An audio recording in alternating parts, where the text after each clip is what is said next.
those who become are those who never settle. They know that there is always a better and greater version. Believers, in times of adversity, remember to anchor your faith in God's unwavering love and promises. Trust in His divine plan and find strength in His presence. May this message serve as a source of encouragement and reaffirm your unshakable relationship with Him. Remain blessed as you listen.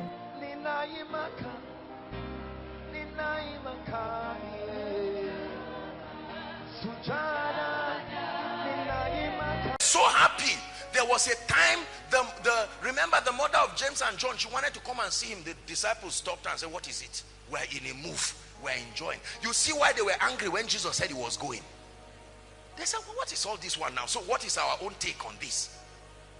You have created trouble for us and now you want to leave. You are not going anywhere. And Jesus said, no, it is expedient that I go.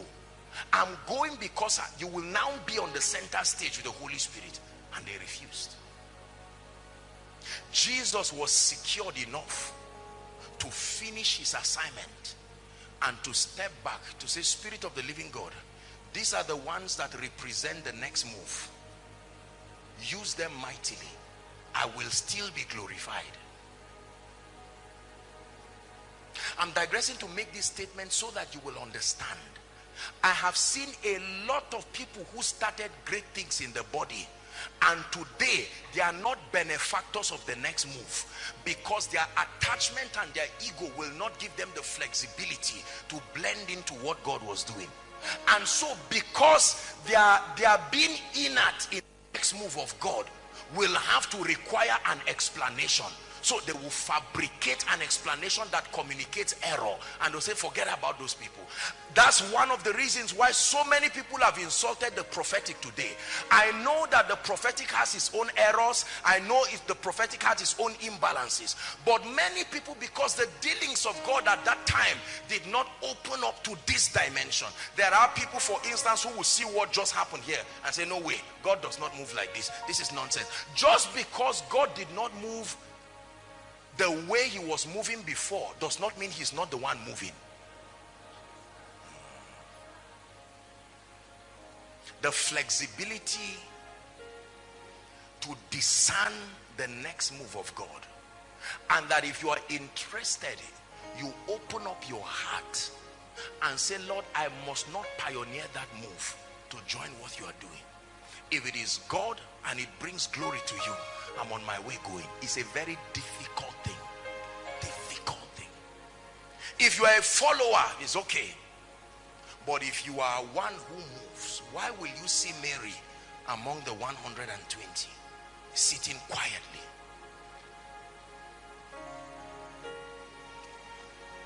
I have looked for certain names who were once great names in the body, in as much as the move of the Spirit within their time was there, and those names are almost silent, and there has been no interest to find out what else is God doing.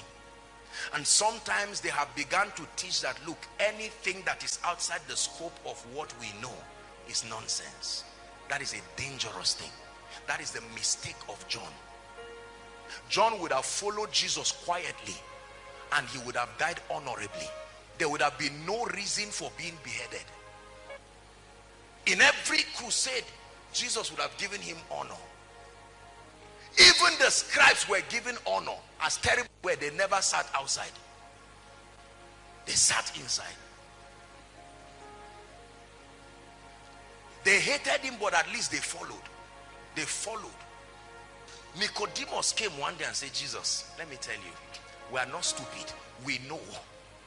We know. We see what you are doing. We see the formation of a new move. We know that you are a man sent from God. For no man can do these things except God be with him.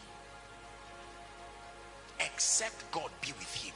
I'm taking our time to establish this before we begin to build. I just felt it strongly in my spirit to tell us. Do you know why I'm saying this? Zaria, hear me. You are a privileged place. This is a place that God has put his hand very strongly. And many people from here, Listen, God is distributing people from this city across several places. And you see, when you get to some of those regions, you will be surprised that as cheap as some of these revelations we trivialize are, you will find out that some of those regions are in utter scarcity. And you will be so relevant within a period. And if you do not sustain the discernment to know what next, when people come into that dimension, and you don't know how to come up hither, you will be in big trouble. You will become the biggest enemy to the next move of God. Alexander Dowie was a mighty healing evangelist. Listen carefully. He created what we call Zion, the Zion city. Are we together now? When, then they didn't have internet and communication was not strong. So you couldn't know what was happening in another part of the world. Dowie was doing a mighty work until a strange woman later appeared called Maria Woodward-Eater.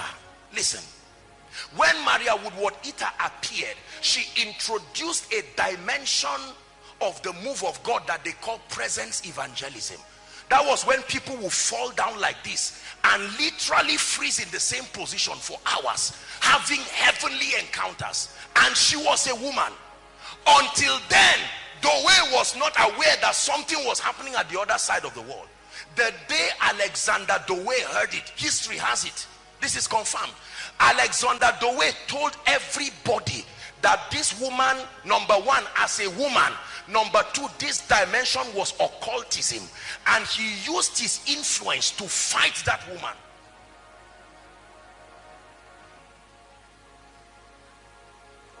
Her first husband joined that conviction and fought her till he died. The current move of God usually will be the biggest challenge to the next move of God. The same way the law was the biggest challenge to the grace of God. Remember that the Sanhedrin Council started by the impartation of the spirit of Moses upon 70 elders. That's how it started. Eventually it had now become a religious place, and when Jesus came, they could not even identify him. So John had exhausted all his revelation within a dimension he had seen. Had John returned back, John would never believe that there were higher dimensions. But then the angel told him, come up hither.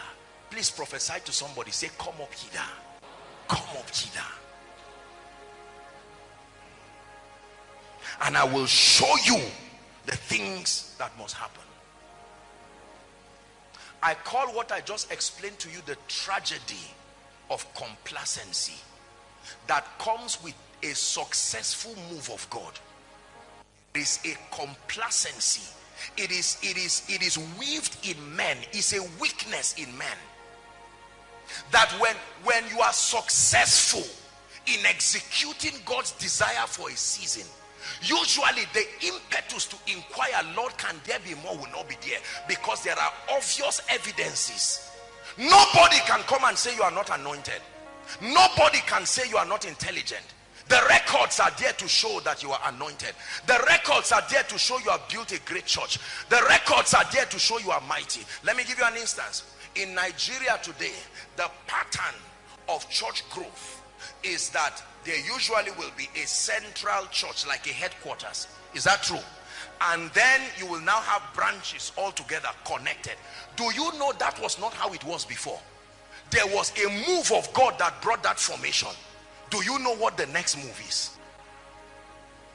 Because many young people in our generation now, every dimension you climb has the strategy for the move of God.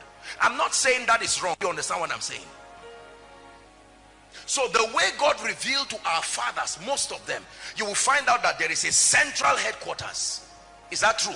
That coordinates everything. Then there are branches around the world. It was never like that in the history of Nigeria.